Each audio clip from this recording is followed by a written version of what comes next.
26 अप्रैल 2026 को चेरनोबिल परमाणु दुर्घटना के 40 वर्ष पूर्ण हो गए हैं। 26 अप्रैल 1986 को इसी दिन यह घटना घटित हुई थी और परमाणु ऊर्जा इतिहास में अब तक की सबसे भयानक दुर्घटना के तौर पर इसको जाना जाता है।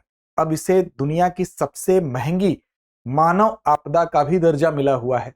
तो ऐसी दशा में यह दर्जा इसको क्यों मिला हुआ है और इस घटना की जब चर्चा आज हम करते हैं तो किन अन्य पक्षों की आज भी चर्चा होती है। अभी हाल ही में यूएन महासभा की अगर बात करें तो यूएन महासभा की जो अध्यक्ष है मौजूदा एनालेना बेरबॉक ने यह कहा है कि शांतिपूर्ण प्रयोग के बावजूद जो परमाणु प्रौद्योगिकी है उसका इस्तेमाल अन्य प्रौद्योगिकियों की तुलना में अगर देखा जाए तो मौलिक रूप से भिन्न है। यानी कि आज भी परमाणु प्रौद्योगिकियों की जब बात होती है तो इसकी सुरक्षा की चिंता एक चर्चा का विषय हमेशा बनी रहती है। तो आइए जानते हैं और आज इस घटना की, इस महादुर्घटना की जो है 40वीं हम कह सकते हैं वर्षगांठ है, 40 वर्ष पूर्ण हुए हैं। तो आज भी कौन कौन से विषय ऐसे हैं जिन पर चर्चा होती है उस बात पर नजर डालते हैं, एक इस पर दृष्टि डालने के साथ कि यह घटना कहां हुई, कैसे हुई और कौन कौन सी बातें हैं जो इसके बाद ध्यान में रखी जाने पूरे वैश्विक समुदाय का ध्यान आकर्षित करती रही। देखिए, सबसे पहले 26 अप्रैल 2026 की बात करें तो चेरनोबिल परमाणु दुर्घटना इसको कहा जाता है। इस दुर्घटना की बात हम करेंगे। सबसे पहले इस जगह को देख लीजिए कि चेरनोबिल की बात करें तो वर्तमान समय में आप देखिए यूक्रेन में यह स्थित है, लेकिन उस समय यह सोवियत संघ का ही पार्ट हुआ करता था। तो यहां पर अगर देखें जो यूक्रेन की कैपिटल कीव है उसके उत्तर में यह स्थित है, लगभग 93 किलोमीटर उत्तर में यह स्थित है।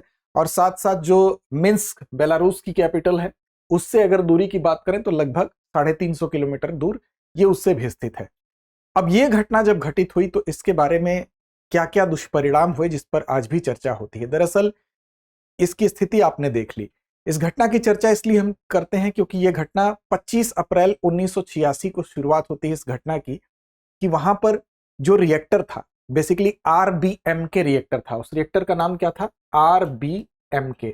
इस रिएक्टर में कुछ टेस्टिंग चल रही थी और इसी रिएक्टर का जो यूनिट 4 था, बेसिकली इस रिएक्टर का किस यूनिट में यह दुर्घटना हुई तो इसके यूनिट 4 में, इस रिएक्टर के यूनिट 4 में कुछ टेस्टिंग चल रही थी और इसी टेस्टिंग के दौरान कुछ कंट्रोल रॉड्स जो थे वो निकाल लिए गए थे और कई सुरक्षा प्रणालियां जो थी उसकी वजह से बंद की गई थी, जबकि रिएक्टर का जो कम पावर था उस कम पावर पे वो रिएक्टर चल रहा था। अब ऐसी दशा में लगभग रात को यानी 25 अप्रैल 1986 को ये इस घटनाक्रम की शुरुआत होती है, लेकिन रात को 1:23 पर यानी कि 26 अप्रैल की डेट हो गई थी, अनियंत्रित प्रतिक्रिया होती है इस रिएक्टर में और उसके परिणाम स्वरूप 2 विस्फोट होते हैं। और उसके बाद उस 2 विस्फोट का परिणाम यह होता है कि जो भारी रिएक्टर का भारी एक ढक्कन लगा होता है वो ढक्कन का कोर खुल जाता है और उससे रेडिएशन होता है।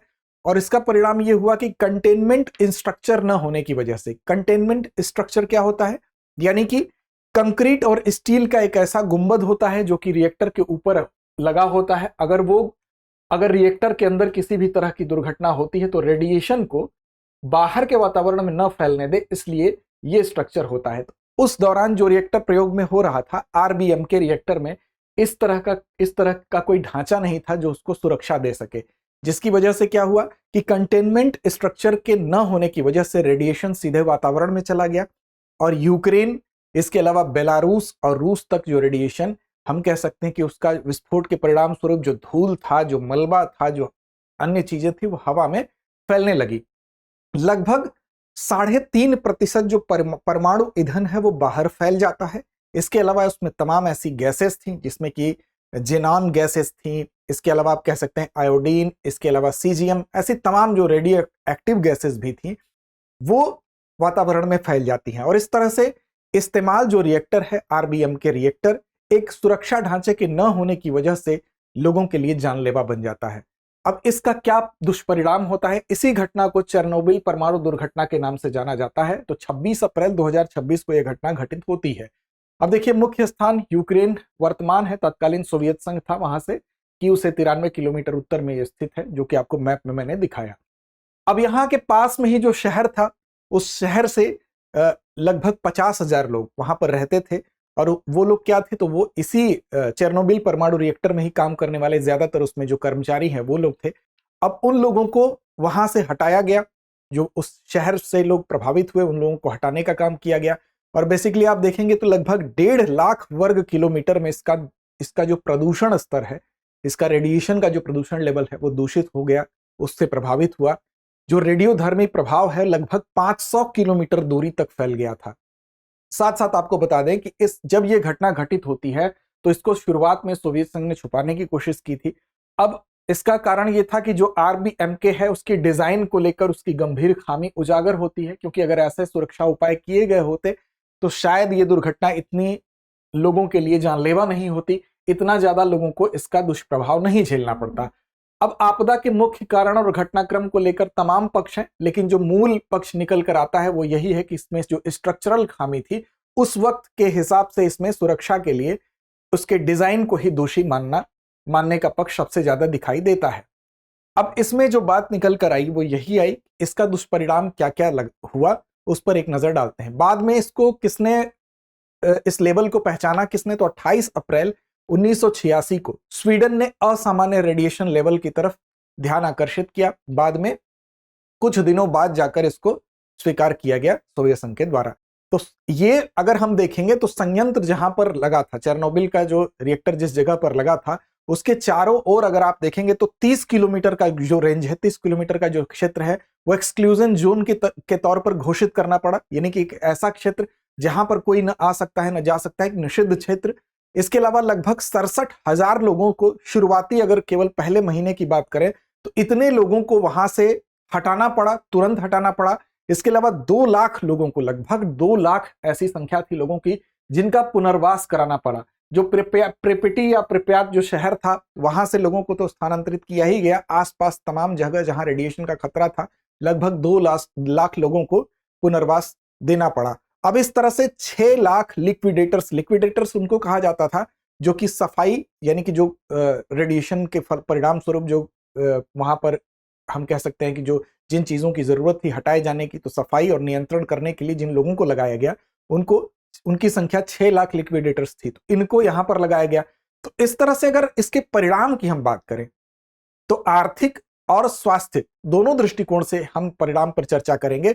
अगर आर्थिक दृष्टिकोण से देखेंगे तो 5 साल में लगभग 533 मिलियन रूबल आप जानते हैं कि वहां की मुद्रा में हम बात कर रहे हैं, तो उस समय जो रूस की मुद्रा थी तो उसमें 533 मिलियन उस समय का आकलन ये बता रहा था कि 5 साल में इतनी राशि व्यय हुई थी इस दुर्घटना के परिणाम स्वरूप। और वर्ष 2016 में एक आकलन किया गया जिसमें यह बताया गया कि कुल अनुमानित लागत, वो चाहे लोगों के पुनर्वास को लेकर हो, चाहे भोजन को लेकर हो, चाहे लोगों के आसपास के अन्य जो न्यूक्लियर रिएक्टर्स हैं उसकी सुरक्षा ढांचा पर खर्च हो, इस तरह से कुल 700 अरब डॉलर से ज्यादा यहां पर खर्च किया गया। ये वर्ष 2016 के एक आकलन में बात निकलकर सामने आई। तो इस तरह से दुनिया की सबसे महंगी जो मानव निर्मित आपदा है उसके रूप में इसको जाना जाता है।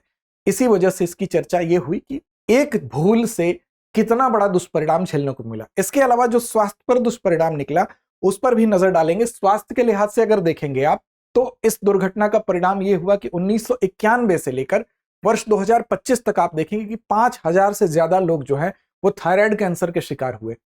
विशेष तौर पर थायराइड कैंसर के अलावा ल्यूकेमिया जिसको कहा जाता है, जो अस्थि मज्जा में जहां पर ब्लड बनता है उससे रिलेटेड ये कैंसर का मामला होता है। इसके अलावा मानसिक समस्याएं जो लोगों को हुई वो अलग, जिसमें कि तनाव हो गया, अवसाद हो गया, लोगों के अंदर जो भय हो गया, इस तरह के रोग हुए। ARS की बात की जाती है यानी कि एक्यूट रेडिएशन सिंड्रोम जिसको कहते हैं। 700 मिलीग्रे से ज्यादा, मिलीग्रे जो मापक होता है बेसिकली रेडिएशन से प्रभावित होने की मात्रा को दर्शाता है, तो 700 मिलीग्रे से ज्यादा अगर रेडिएशन के संपर्क में कोई व्यक्ति आया तो उसको ARS यानी कि एक्यूट रेडिएशन सिंड्रोम की शिकायत उसमें देखने को मिली। अब वर्ष 2016 में संयुक्त राष्ट्र महासभा ने इस आपदा की स्मृति में कि इस तरह के परमाणु दुर्घटना भविष्य में न हो, इसलिए उसकी सुरक्षा के लिहाज से उसके इस्तेमाल को किस तरह से किया जाए इस बात को लेकर एक वैश्विक चिंता भी जाहिर की और संयुक्त राष्ट्र महासभा ने अंतर्राष्ट्रीय चेरनोबिल आपदा दिवस के तौर पर घोषित किया। तो वर्ष 2016 में इसको UN के द्वारा अंतर्राष्ट्रीय आपदा के रूप में घोषित भी किया गया, यह भी आपको याद रखना है। साथ साथ आपको बता दें कि हिरोशिमा में जब बम गिराया गया था तो उस परमाणु बम से जितना रेडिएशन हुआ था उसके 400 गुना ज्यादा रेडिएशन इस चेरनोबिल की दुर्घटना से हुआ था। तो आप अंदाजा लगा सकते हैं कि इसकी भयावहता क्या रही होगी। तो ये इसके स्वास्थ्य और तमाम चीजों को लेकर जो परिणाम है, तो आर्थिक दृष्टिकोण से विस्थापित लोगों के लिए घर हो, भोजन हो, पशुधन मुआवजा, वैज्ञानिक जांच, अन्य रिएक्टरों की सुरक्षा में जो राशि आपको बताई गई उतनी राशि व्यय हुई, जो कि 2016 का जो आकलन था $700 अरब से ज्यादा। तो $700 अरब की वजह से ही इसको दुनिया की सबसे बड़ी मानव निर्मित जो आपदा है उसके तौर पर जाना जाता है। इसके अलावा आपको जो स्वास्थ्य पर दुष्प्रभाव पड़ा वो यहां पर बताया ही गया है। तो ये आपको याद रखने वाली चीजें हैं। साथ साथ अब भविष्य के लिए क्या चिंता की बात है, तो भविष्य में यही कहा गया है, यूएन महासभा के अध्यक्ष का जो कथन है, एनालेना बेरबॉक का जो कथन है कि शांतिपूर्ण उपयोग के बावजूद परमाणु प्रौद्योगिकी अन्य प्रौद्योगिकियों से मौलिक रूप से भिन्न है, इसलिए ये अपने उपयोग के अनुरूप ही एक जिम्मेदारी का बोध भी कराती है कि इसकी सुरक्षा एक बहुत अहम मुद्दा है जिसकी तरफ पूरे विश्व को एक होकर प्रयास करना चाहिए। आगे बढ़ेंगे उससे पहले आपके लिए एक सूचना है। सूचना यह है कि जो अभ्यर्थी यूपीएससी की तैयारी कर रहे हैं, कम समय में बेहतर तैयारी चाहते हैं, तो उनके लिए हमारा यह कोर्स बेहतरीन साबित हो सकता है, क्योंकि जीएस स्टूडियो फाउंडेशन कोर्स में वो सारी खूबियां हैं जो आपकी तैयारी को 14 महीने में कंप्लीट करा देती हैं। इसमें प्रीलिम्स से लेकर मेंस तक आपके जीएस की तैयारी को हम हिंदी, इंग्लिश और इंग्लिश 3 माध्यमों में उपलब्ध कराते हैं। इसके अलावा यहाँ पर आपको 2 साल के करंट अफेयर्स को कवर किया जाता है वीडियो, और साथ साथ इसमें आपको 18 टेस्ट भी देने को मिलते हैं। साथ साथ आपको बता दें इसकी फीस 34,999 है, लेकिन इसमें आपको अतिरिक्त डिस्काउंट का लाभ मिलता है अगर आप यहाँ पर Amitabh AMITABH Amitabh coupon code का इस्तेमाल करते हैं। इस कूपन कोड को कैसे इस्तेमाल करना है, तो इसके लिए आपको दृष्टि लर्निंग ऐप को डाउनलोड कर लीजिए। वहां से आप इस कोर्स जीएस स्टूडियो फाउंडेशन को सर्च करिए, उस पर आप जा सकते हैं बाय के ऑप्शन पर, या तो आपको डिस्क्रिप्शन में लिंक मिलेगा, आप सीधे तौर पर उस लिंक पर ही क्लिक करके इस कोर्स तक पहुंच सकते हैं।